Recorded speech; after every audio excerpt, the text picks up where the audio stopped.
अस्सलाम वालेकुम स्टूडेंट्स, उम्मीद है आप खैरियत से होंगे। आज का हमारा टॉपिक व्यू टैब के अंदर व्यूज़ के सेक्शन को डिस्कस करना है और ये देखना है कि माइक्रोसॉफ्ट वर्ड डॉक्यूमेंट के अंदर हम अपने डॉक्यूमेंट को किस तरह से व्यू करवा सकते हैं, किस तरह से देख सकते हैं और डिफरेंट व्यूज़ के अंदर हम अपने डॉक्यूमेंट को लोगों को दिखा सकते हैं या खुद भी देख सकते हैं। सबसे पहले अगर आप यहाँ पे व्यू टैब के अंदर यहाँ पे देखें तो व्यूज़ का एक ऑप्शन मौजूद है। इस ऑप्शन के अंदर आपके पास यहाँ पे read mode, print layout, web layout, outline and draft, ये 5 ऑप्शंस अवेलेबल है। सेम अगर मैं यहाँ पे स्टेटस बार के ऊपर आऊँ, यहाँ पे देखिएगा ये आपके पास अवेलेबल है रीड मोड। जैसा मैं यहाँ पे क्लिक कर लेता हूँ और यहाँ पे देखिए इसको कह रहा है रीड मोड, राइट? और यहाँ पे प्रिंट लेआउट और यहाँ पर वेब लेआउट। सो जो ऑप्शंस यहाँ पे टैब के अंदर या मेन्यू के अंदर अवेलेबल हैं, वही ऑप्शंस यहाँ पर स्टेटस बार के अंदर भी अवेलेबल हैं। आप दोनों जगहों से इसको नेविगेट भी कर सकते हैं और इसका इस्तेमाल भी कर सकते हैं, राइट? फर्स्ट ऑफ ऑल कि हम जो डॉक्यूमेंट यूज कर रहे हैं, जिसके ऊपर काम कर रहे हैं, इसका व्यू कैसा होना चाहिए। बाय डिफॉल्ट जो व्यू होता है वो प्रिंट लेआउट का होता है, बिकॉज कि हमने जो भी डॉक्यूमेंट तैयार करनी है, जो भी डॉक्यूमेंट हमने बनानी है, वो बेसिकली प्रिंटिंग पर्पस के लिए बनानी होती है और हम मोस्टली ऑफिसेज के अंदर इसका इस्तेमाल करते हैं। तो बाय डिफॉल्ट माइक्रोसॉफ्ट वर्ड क्या करता है, आपकी इस डॉक्यूमेंट को प्रिंट लेआउट के ऊपर आपको व्यू दिखा रहा होता है। सो अगर हमें इसको स्विच करना हो किसी और व्यू के ऊपर तो हम कैसे करेंगे? फर्स्ट ऑफ ऑल यही एक फाइल मेरे सामने डिजाइन हुई भी है, बनी हुई है, एक डॉक्यूमेंट तैयार है। अब मैं इसको रीड मोड में देखना चाहता हूं तो यहाँ पे मैं ऑप्शन है रीड मोड, यहाँ पे क्लिक कर लूंगा। एक फुल स्क्रीन पैनल आपके सामने ओपन हो जाएगा और यहाँ पे एक रीडिंग मोड जैसा एनवायरनमेंट आपके सामने नजर आ रहा होगा।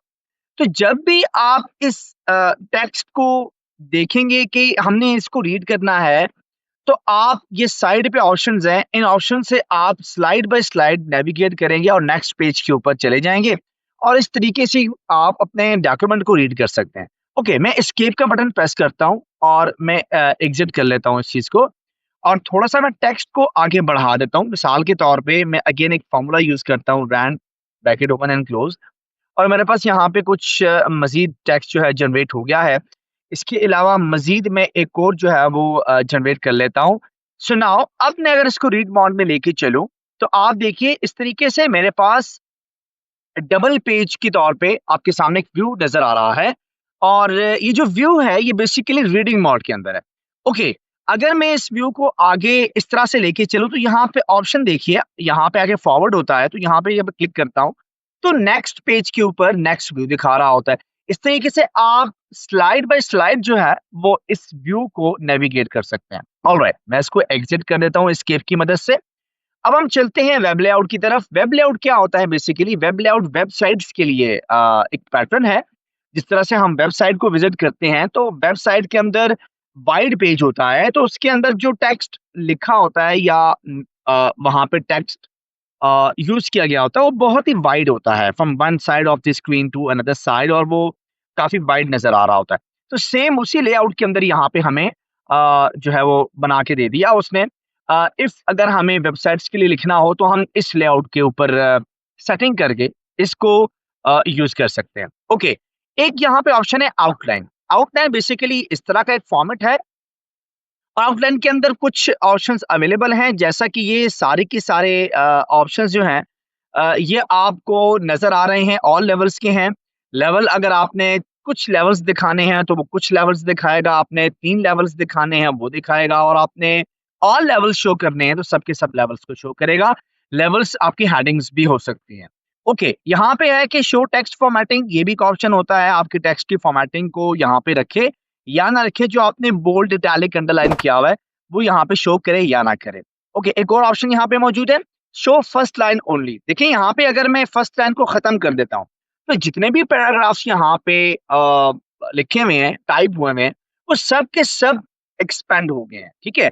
और अगर मैं इनको जस्ट फर्स्ट लाइन शो करवाऊं तो वो कोलैप्स होके जस्ट उनकी फर्स्ट लाइन नजर आ रही होगी, बाकी लाइंस नजर नहीं आ रही होंगी, जिस तरह के हर लाइन के एंड पे डॉट्स आ रहे हैं।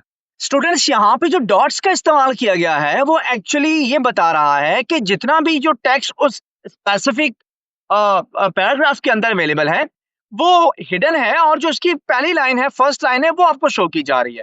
सो नाउ अगर यहाँ पे मैं इस चेक बॉक्स को हटा दूं तो आपको कंप्लीट पैराग्राफ दिखाई देगा, और अगर इस पे क्लिक करूं तो जस्ट उन पैराग्राफ्स की फर्स्ट लाइन आपको दिखाएगा, और बाकी लाइंस जो है वो उसको कोलैप्स कर देगा और उसके अंदर छुप जाएंगी।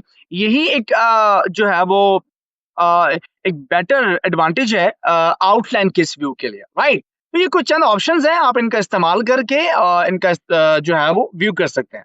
सो मैं यहाँ से इसको क्लोज कर रहा हूँ, और व्यू टैब के अंदर एक और ऑप्शन होता है ड्राफ्ट। सो ड्राफ्ट का ऑप्शन भी ऑलमोस्ट जैसा आउटलाइन का है, कुछ इस तरीके का ही नजर आ रहा है, बट वो फुल पेज कंज्यूम नहीं कर रहा, वो हाफ पेज कंज्यूम कर रहा है, और कुछ इस तरीके से वन साइडेड व्यू जो है वो दिखा रहा है। ड्राफ्ट का जो व्यू है वो भी मोस्टली बैंक्स में इस्तेमाल होता है, और डिफरेंट कंपनीज इसका यूज करती हैं अपने कॉरेस्पॉन्डेंस के लिए। सो मैं अगेन अपने व्यू को जो है वो प्रिंट लेआउट पे ले आता हूँ, ताकि मैं इजीली इसको एडिटेबल बना सकूं। सो नाउ हमने डिस्कस किया कि व्यूज सेक्शन के अंदर हम अपने डॉक्यूमेंट को कितने व्यूज के तौर पे दिखा सकते हैं। सो नाउ अब हमारे पास ऑप्शन है immersive. So now what is immersive? Immersive actually reading purpose के लिए एक स्पेसिफिक व्यू टैब है, जिसमें आप सेटिंग कर लेते हैं, स्पेसिफिकली रीडिंग पर्पस के लिए होता है।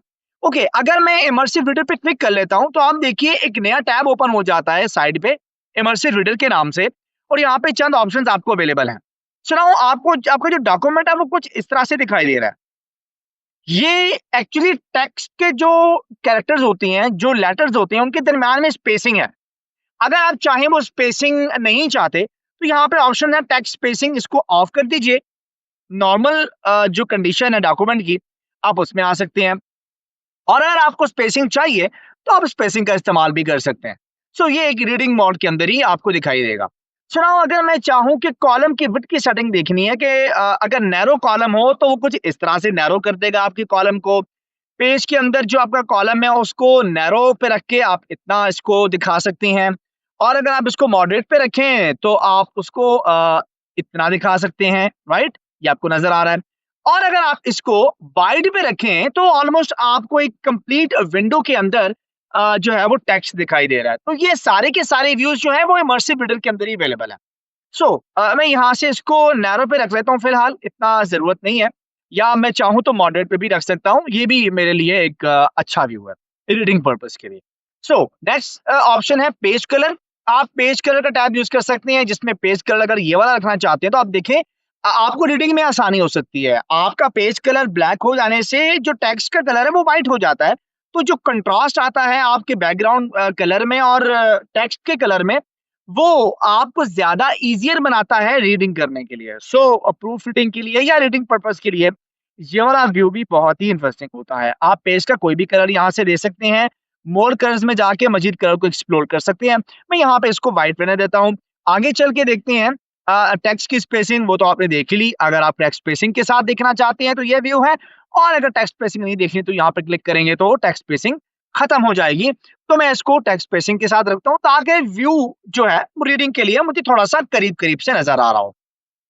नाउ अब यहाँ पे ऑप्शन है लाइन फोकस। लाइन फोकस ये होता है कि आप स्पेसिफिकली सिर्फ उसी लाइन को फोकस कर रहे हैं जिसको रीड करना चाहते हैं। मिसाल के तौर पे यहाँ पे इस वक्त ऑप्शन नन पे अप्लाई हुआ है। मैं यहाँ पे वन लाइन पे क्लिक करता हूँ तो आप देखें वन लाइन फोकस है। मैं जो ही माउस का स्क्रॉल नीचे करूंगा या ऊपर करूंगा तो स्क्रॉलिंग करके स्पेसिफिकली एक ही लाइन को फोकस कर रहा है। अगर मैं ये साइड पे दिए गए एरो पे क्लिक करता हूँ तो वन लाइन के गैप से वो आपको नेविगेट करता है ऊपर की तरफ और यहाँ से नीचे की तरफ। सो ये काम आप अपने कीबोर्ड से भी कर सकते हैं, एरो की मदद से ऊपर चले जाएं या नीचे आ जाएं। फोकसिंग वो वन लाइन पे करवाएगा। फोकसिंग वन लाइन से ज्यादा पे हो सकता है, आप थ्री लाइन्स पे भी कर सकते हैं। तो जो ही थ्री लाइन्स खत्म होंगी आप एरो पे क्लिक करेंगे तो नेक्स्ट थ्री लाइन्स पे आप जाके इसको रीड कर सकते हैं। सो ये मैक्सिमम लिमिट होती है 5 लाइन्स की। आप 5 लाइन्स का फोकस करवा के अपनी फोकसिंग एलिमेंट को 5 लाइन्स तक रीच दे सकते हैं, और इतनी लिमिट आप बना सकते हैं अपने डॉक्यूमेंट को रीड करते हुए। सो अगर मैं इस पे क्लिक करूंगा तो नेक्स्ट 5 लाइन्स को जनरेट कर देगा और सामने शो कर देगा और प्रीवियस को खत्म कर देगा। तो इस तरीके से आप फोकसिंग करवा के अपने डॉक्यूमेंट को रीड भी कर सकते हैं।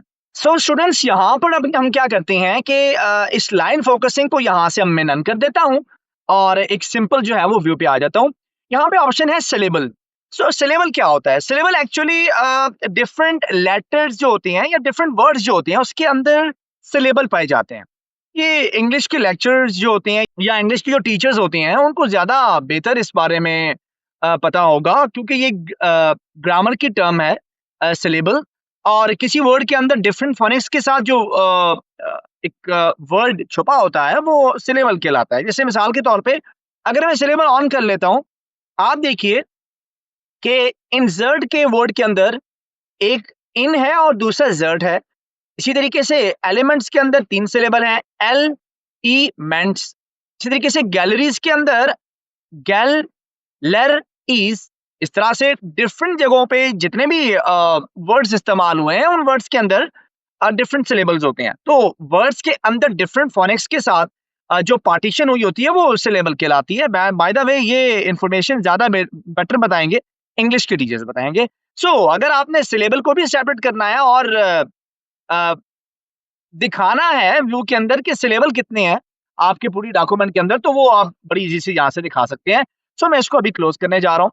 इसके अलावा रीड अलाउड भी है, जो कि हम पहले इसको डिस्कस कर चुके हैं रिव्यू टैब के अंदर। सो रीड अलाउड क्या करता है, आपकी रीडिंग मोड के अंदर रहते हुए आपका जो डॉक्यूमेंट है उसको रीड करके बता रहा होता है। आपकी प्रोनाउंसिएशन अच्छी होती है और आप सुनकर उस डॉक्यूमेंट को बड़ी आसानी से समझ सकते हैं, अंडरस्टैंड कर सकते हैं। सो अगर रीड अलाउड देखें तो इस ऑप्शन से क्या होने वाला है? Themes and styles also help keep your document coordinated. यहाँ पे देखिए साइड पे कंट्रोल नजर आ रहा है जिसमें आप स्टॉप कर सकते हैं, प्ले When कर you click सकते हैं design, और इसको next save time in Word with paragraph video के ऊपर provider. Video, save time, themes and या प्रीवियस पैराग्राफ के ऊपर भी आप इसको लेके चल सकते हैं। इसके अलावा यहाँ पे एक सेटिंग का ऑप्शन है, यहाँ पे जाके रीडिंग की स्पीड को तेज कर सकते हैं और अपनी वॉइस सिलेक्शन भी कर सकते हैं। बाय द वे ये ऑप्शन हम ऑलरेडी डिस्कस कर चुके हैं, मैं इसको क्लोज कर रहा हूँ।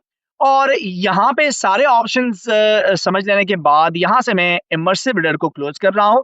और जब आप इस रीडर मोड को क्लोज करना चाहें तो यहीं से क्लोज होगा। तो ये व्यू टैब के अंदर हमने कुछ चीजें पढ़ी हैं जो कि व्यू से रिलेटेड है। यहाँ पे एक ऑप्शन है फोकस। एक्चुअली फोकस का जो ये टैब है ये बेसिकली काम क्या करता है, जो फोकस हमने इमर्सिव रीडर के अंदर डिस्कस किया है वो 1 लाइन, 3 लाइन्स एंड 5 लाइन्स की किया है। तो यहाँ पे ये फोकस का एलिमेंट फुल पेज के ऊपर कर रहा होता है। तो डिफरेंस ये है कि आप फोकस फुल पेज का भी करवा सकते हैं। सो नाउ ये ऑप्शन यूज करके भी आप अपनी रीडिंग मोड में आके अपने डॉक्यूमेंट को बड़ी आसानी से रीड कर सकते हैं। सो मैं इसको एस्केप की मदद से वापस चला जाता हूँ और सिंपल प्रिंट लेआउट के व्यू में आ जाता हूँ। तो ये वो ऑप्शंस हैं जिनको यूज करके आप अपनी डॉक्यूमेंट के अंदर बड़ी आसानी से अपने काम को आसान बना सकते हैं और अपनी वर्किंग एफिशिएंसी को बेटर बना सकते हैं। वीडियो अच्छी लगी है लाइक, शेयर और सब्सक्राइब कीजिए। बंदा है ना चीज को दुआ में याद रखना है। बहुत जल्द मिलते हैं नेक्स्ट वीडियो में, तब तक के लिए अल्लाह हाफिज। पाकिस्तान जिंदाबाद।